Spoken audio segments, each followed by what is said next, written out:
سیدنا مالک بن دینار رحمت اللہ تعالی علیہ ایک بیمار کے سرہانے تشریف لائے. آخری وقت تھا. آپ رحمت اللہ تعالی علیہ نے اسے کئی بار کلمہ شریف کی تلقین کی. کلمہ پڑھو. کہتا ہے 10-11 10-11.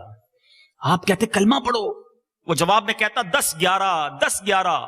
اس کو پوچھا تم کلمہ کیوں نہیں پڑھتے؟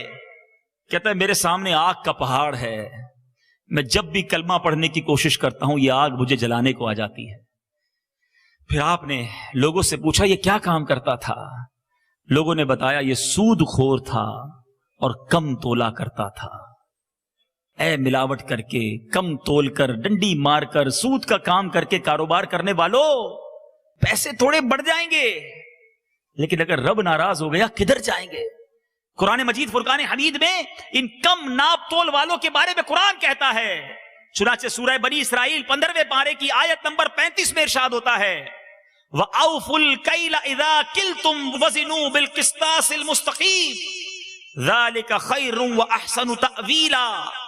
ترجمہ کنز ایمان، اور ماپو تو پورا ماپو، اور ماپو تو پورا ماپو، اور برابر ترازو سے تولو، یہ بہتر ہے اور اس کا انجام اچھا. کبھی بھی ناپ تول میں کمی نہیں کرنی چاہیے. بالکل اسی طرح جو سود کا کاروبار کرتے ہیں، سنو نبی پاک علیہ الصلوۃ والسلام فرماتے ہیں، ابن ماجہ کی حدیث ہے، سود 70 گناہوں کا مجموعہ ہے اور ان میں سب سے ہلکا یہ ہے کہ آدمی اپنی ماں سے بدکاری کرے. کوئی امیجن کر سکتا ہے؟ کوئی سوچ سکتا ہے اس فعل کو؟ مگر یہ کتنی خطرناک ایگزامپل ہے کہ اس کا ہلکا درجہ یہ ہے کہ کوئی اپنی ماں کے ساتھ بدکاری کرے. پھر بھی کہتے ہیں جناب چلتا ہے، مارکیٹ کے ساتھ رہنا ہے، کاروبار بھی تو چلانا ہے، نہیں کریں گے تو کیسے چلے گا؟ نبی پاک صلی اللہ تعالی علیہ وسلم کا فرمان عالی شان، آپ نے سود کھانے والے، سود کھلانے والے، سود لکھنے والے اور سود کے دونوں گواہوں پر لعنت فرمائی کہ یہ سب گناہ میں برابر ہیں. خدا را چھوڑ دو، یہ لالچ ختم کر دو.